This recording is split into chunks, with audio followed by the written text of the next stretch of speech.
Jesus wants to speak, so I'm going to speak with Jesus. Come, divine will, come speak in my speaking, think in my thinking, listen in our listening.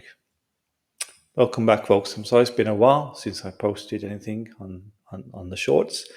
Um, those of you who've been following me have seen the videos from Colorado, and I want to follow those up and continue talking about the situation with Luisa in volume 25. And this is where I'm going from 25 entry.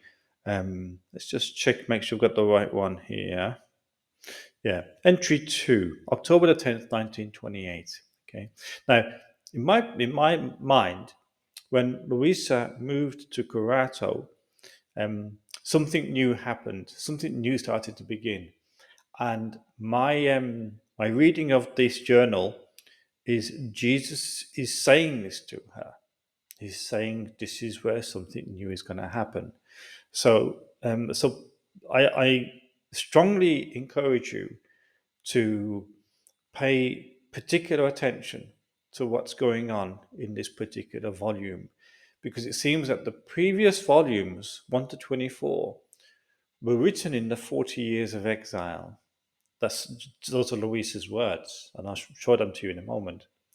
So volumes 25 onwards are written in front of the Blessed Sacrament, and she's out of her exile, and there is a reason for the exile, and there is a reason for her being in this new place, where she's now no longer exiled, as it were. There is a reason. So let me start reading volume 25, second entry, October the 10th, 1928, the month of the Rosary. This is Luisa. My life is carried out before my Jesus in the sacrament. And oh, how many thoughts crowd my mind. Hands up if that's you. Yeah, got that right. How many thoughts crowd my mind when I'm in front of the Blessed Sacrament? I encourage you, folks, don't think that that's a failure. It's not. Okay, it's not a point of failure to have all sorts of thoughts crowding your mind when you are in silence in prayer. One of the things that's happening when you're having that experience of lots of distracting thoughts is God is just bringing up all the different attachments, all the different things that are in reality more important than Him in your life. You know, we might say to ourselves, I love God with all my heart. In reality, the number of souls that can really say that is minuscule. The vast majority of us, we would like to love God with all our heart, but we're far from it. That's the truth of the matter. And it's good to be truthful. It's really good to be honest with ourselves. In fact, being honest with ourselves is one of the hardest possible things because it requires a really healthy self-knowledge. So to be honest with ourselves means to be seeing the good and the bad in us and to recognize that it is the good and the bad in us. So being distracted is not a problem, okay? It's part of the purification. It's part of the pathway of prayer. And the most important thing is to persevere. No matter what those thoughts are, some of them could be horrible, some of them could be good, some of them could be insignificant. Persevere in the prayer. So she was thinking this. So I was thinking to myself, after 40 years and months that I had not seen the tabernacle, that I had not been given to be before his adorable sacramental presence, 40 years, not only of prison, but of exile. There you go. Finally, and after so long an exile, I have come back as though to my fatherland, though a prisoner, but no longer exiled. So still a prisoner, but not exiled, near my Jesus in the sacrament, and not once a day as I used to be before Jesus made me a prisoner, but always, always. My poor heart, if I have it at all in my chest, feels consumed at so much love of Jesus. But while I was thinking of this and other things, my highest good, Jesus, moving in my interior. So, folks, I encourage you once again to cultivate that interior life so that you can discern and detect the movements of grace in your interior. Jesus told me, "My daughter, do you think that my keeping you imprisoned for 40 years and more has been by chance?" Okay, a question. Yeah. Look at your life. Look at the things that happen to you, the situation you live in, your Sitzleben, which is the theological phrase that theologians love, your situation in life. Very important phrase in theology because it's in our situation in life that God is made present. He is present to us.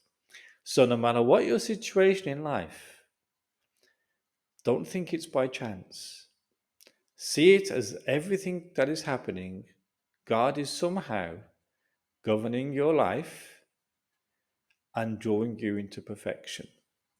Okay? Especially through the things that you think He is not involved in. The things that might be considered a hindrance in your journey, the weaknesses, the crosses. These are, in my readings of the spiritual life, these are the very things where God's presence is most powerful. Chance without a great design of mine. No. The number 40 has always been significant and preparatory to great works. For 40 years, the Jews walked in the desert without being able to reach the promised land, their fatherland. But after 40 years of sacrifices, they had the good of taking possession of it. But how many miracles, how many graces, to the point of nourishing them with the celestial manna during that time? A prolonged sacrifice has the virtue and strength to obtain great things from God. Oh, just a thought here. The Jews spending 40 years in the wilderness. So many archaeologists, so-called Bible scholars, etc., dispute this. It's just another deception, folks. The Jews spent 40 years in the wilderness of Midian, southern Saudi Arabia. That's where Midian is. They spent 40 years there. They weren't allowed to enter the promised land because of their lack of faith. So a whole generation perished in the desert.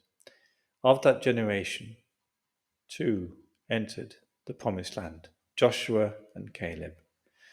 All the children that were born to that generation that left Egypt survived, and all the men, just before the conquest of the promised land, were circumcised when they arrived at a place called Gilgal, just before they crossed the Jordan River.